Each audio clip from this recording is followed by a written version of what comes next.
से Indian youth Congress के president Srinivas की बड़ी मुश्किलें। असम यूथ कांग्रेस की अध्यक्ष अंकिता दत्ता ने आरोप लगाया है। अंकिता दत्ता के आरोपों पर राष्ट्रीय महिला आयोग ने संज्ञान लिया।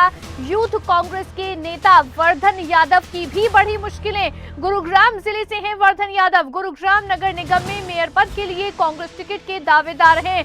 तो ये बड़ी खबर इस समय आपको बता रहे हैं। मुश्किल बढ़ गई है। अब गुरुग्राम नगर निगम में मेयर पद के लिए कांग्रेस टिकट के दावेदार है वर्धन यादव। उनकी भी मुश्किल इस समय बढ़ी है।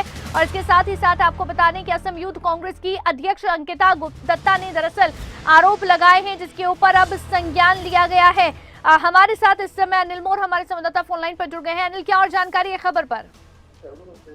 देखिए, बिल्कुल जो भारतीय राष्ट्रीय कांग्रेस के राष्ट्रीय अध्यक्ष है श्रीनिवासन और जो असम के प्रभारी है वर्धन यादव यूथ कांग्रेस के, इन दोनों नेताओं की मुश्किल बढ़ चुकी है। क्योंकि जो असम कांग्रेस की नेता है, यूथ कांग्रेस की नेता, उनकी तरफ से जो आरोप लगाए गए हैं, जो हरासमेंट से रिलेटेड जो आरोप लगाए गए, इन आरोपों को लेकर कहीं ना कहीं इन दोनों नेताओं की मुश्किलें बढ़ चुकी है। और खासतौर से राष्ट्रीय महिला आयोग की तरफ से इस पूरे के पूरे मामले पर संज्ञान लिया गया है। राष्ट्रीय महिला आयोग की तरफ से जो असम के डीजीपी है उनको लिखा भी गया और कहा गया है कि पूरे के पूरे मामले में संज्ञान लिया जाए। अनिल, क्या आरोप लगाए गए थे? कितना बड़ा ये मामला है? अंकिता दत्ता की ओर से कितने बड़े आरोप लगाए गए थे इन दोनों के ऊपर?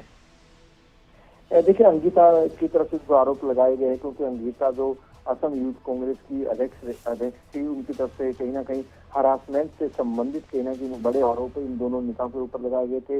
अंकिता की तरफ से जो ये तक कहा गया था कि उन्होंने इस पूरे के पूरे घटनाक्रम की, इस पूरे के पूरे वाक्य की जानकारी कांग्रेस के जो शीर्ष नेतृत्व है उनको भी जानकारी दी थी। लेकिन कहीं ना कहीं कांग्रेस आलाकमान की तरफ से इस पूरे मामले से संज्ञान नहीं लिया गया। जब कहीं ना कहीं अंकिता ने सोशल मीडिया पर ये बात डाली, उसके बाद से कहीं ना कहीं दोनों नेता, खासतौर से अगर हरियाणा के एंगल से देखें तो वर्धन यादव की मैं आपको बताना चाहूंगा, वर्धन यादव गुरुग्राम के नेता है।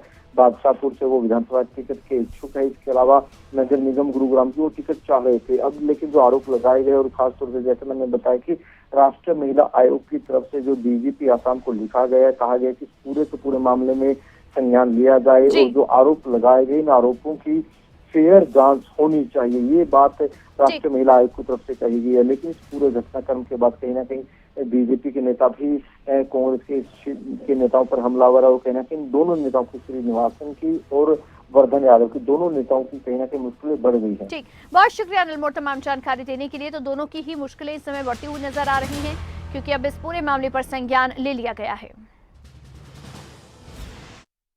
For the past 6 months, IYC President Srinivas BV and his IYC Secretary in charge Vardhan Yadav has been harassing me continuously. Vardhan Yadav do not know how to respect women. He has been addressing me as a ladki, not as Dr. Ankita Datta or as President. I have complained this to the leadership. There has still not been an inquiry committee against Vardhan Yadav for talking to me like that. During the Raipur plenary session, while I was going inside Mayfair and Srinivas ji was coming out, Srinivas ji told me, "तुम क्या P के message करता है? क्या पीता है तुम? Vodka पीता है क्या?"